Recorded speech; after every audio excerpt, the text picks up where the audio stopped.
السلام علیکم پیارے دوستو۔ ایک مغرور شہزادی، ایک فقیر کی محبت اور تقدیر کا ایسا کھیل جس نے سب کچھ بدل کر رکھ دیا۔ کیا غرور اور محبت ایک ساتھ چل سکتے ہیں یا قسمت کچھ اور ہی کہانی لکھ چکی ہے؟ محل کے دربار میں جہاں شہزادی عالیہ اپنے شاہی لباس میں بیٹھی ہے، اس کی آنکھوں میں تکبر ہے، وہ خود کو سب سے برتر سمجھتی ہے۔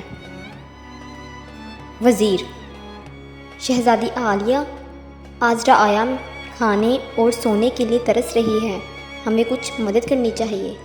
شہزادی عالیہ: فقیروں کی مدد؟ اگر قسمت ان پر مہربان نہیں تو ہم کیا کر سکتے ہیں؟ یہ دنیا کمزوروں کے لیے نہیں بنی۔ اسی وقت باہر ایک فقیر زید دربار کے دروازے پر آتا اور صدا لگاتا ہے۔ زید: اے شہزادی، دولت اور غرور ہمیشہ نہیں رہتے، قسمت کا کھیل کب پلٹ جائے کوئی نہیں جانتا۔ شہزادی عالیہ: یہ فقیر کون ہے مجھے نصیحت دینے والا؟ اس کو یہاں سے نکال دو۔ محافظ زید کو دھکے دے کر باہر نکال دیتے ہیں، لیکن زید کی آنکھوں میں ایک چمک ہے، جیسے اسے یقین ہو کہ کہانی ابھی ختم نہیں ہوئی۔ ایک دن رات کے وقت محل کے باہر زید بیٹھا ہے، اس کی آنکھوں میں عزم ہے، جیسے وہ کسی راز سے واقف ہو۔ زید خود سے باتیں کرتا ہے۔ یہ شہزادی غرور میں اندھی ہو چکی ہے، لیکن وقت سب کو جھکا دیتا ہے۔ دیکھتے ہیں تقدیر اس کے ساتھ کیا کھیل کھیلتی ہے۔ اگلے دن بادشاہ کی طبیعت بگڑ جاتی ہے، محل میں ہلچل مچ جاتی ہے، عالیہ کے چہرے پر پریشانی کے آثار ہیں۔ عالیہ وزیر سے: کیا کوئی دوا یا حکیم بادشاہ کو ٹھیک کر سکتا ہے؟ وزیر: شہزادی، ایک ہی شخص ہے جو اس بیماری کا علاج جانتا ہے، لیکن وہ فقیر ہے۔ عالیہ کے چہرے پر حیرانی اور غصے کے ملے جلے تاثرات۔ اسے اپنی انا کے خلاف جانا پسند نہیں، مگر باپ کی زندگی زیادہ اہم ہے۔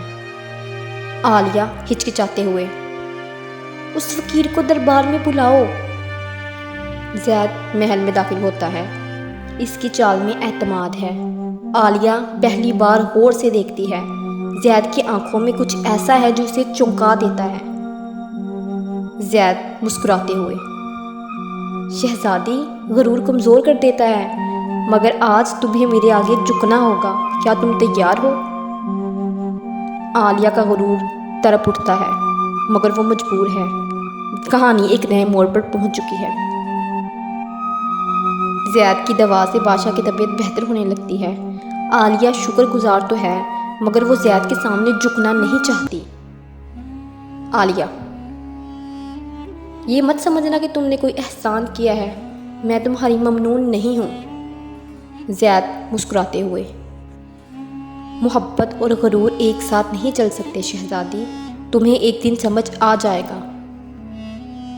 دن گزرتے جاتے ہیں، عالیہ کو محسوس ہونے لگتا ہے کہ زید میں کچھ خاص ہے، وہ اس کی باتوں میں کھو جاتی ہے۔ ایک دن محل کے باغ میں عالیہ زید کو دیکھتی ہے، جو پرندوں کو دانہ ڈال رہا ہے۔ اس کے لبوں پر ایک ہلکی مسکراہٹ آتی ہے، مگر وہ فوراً سنبھل جاتی ہے۔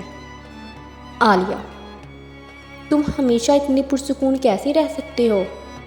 زید: کیونکہ مجھے معلوم ہے کہ جو کچھ ہمارے پاس ہے وہ عارضی ہے، بس دل کی سچائی ہمیشہ قائم رہتی ہے۔ عالیہ کے دل میں کچھ ہلچل ہوتی ہے، مگر وہ خود کو قابو میں رکھتی ہے۔ ایک رات دشمن سلطنت محل پر حملہ کر دیتی ہے، محل میں خوف پھیل جاتا ہے۔ عالیہ پہلی بار خود کو بے بس محسوس کرتی ہے۔ عالیہ گھبراتے ہوئے: ہم کیا کریں؟ ہمیں کون بچائے گا؟ زید آگے بڑھتا ہے، اس کے چہرے پر سکون ہے۔ زید: محبت ہمیشہ جنگ سے زیادہ طاقتور ہوتی ہے شہزادی، اگر تم دل سے چاہو تو میں تمہیں محفوظ رکھ سکتا ہوں، مگر کیا تم اپنے غرور کو چھوڑنے کے لیے تیار ہو؟ عالیہ کی آنکھوں میں آنسو آ جاتے ہیں، پہلی بار وہ اپنی انا کو توڑنے کے لیے تیار ہوتی ہے۔ عالیہ: میں تم پر بھروسہ کرتی ہوں زید، بس ہمیں بچا لو۔ زید دشمنوں کے ساتھ حکمت سے پیش آتا ہے اور جنگ ٹل جاتی ہے۔ عالیہ اب جان چکی ہے کہ غرور کی دنیا کھوکھلی ہے، اور سچی دولت محبت ہے۔ صبح کے وقت عالیہ زید کے پاس آتی ہے۔ اس کی آنکھوں میں شرمندگی اور محبت دونوں ہیں۔ عالیہ: زید، تم ٹھیک کہتے تھے، میں غرور میں اندھی تھی، کیا تم مجھے معاف کر سکتے ہو؟ زید مسکراتے ہوئے: محبت میں معافی کی ضرورت نہیں شہزادی، بس دل کی سچائی کافی ہوتی ہے۔ عالیہ پہلی بار مسکراتی ہے اور زید کا ہاتھ تھامتی ہے۔ محل میں ہر کوئی حیران ہے کہ شہزادی عالیہ نے غرور چھوڑ دیا۔ کبھی کبھی غرور کے تاج کو اتار کر محبت کے سامنے جھکنا ہی سب سے بڑی جیت ہوتی ہے۔ اس کہانی سے ہمیں سبق ملتا ہے کہ غرور انسان کو کھوکھلا کر دیتا ہے، جبکہ سچی محبت ہمیشہ جیتتی ہے۔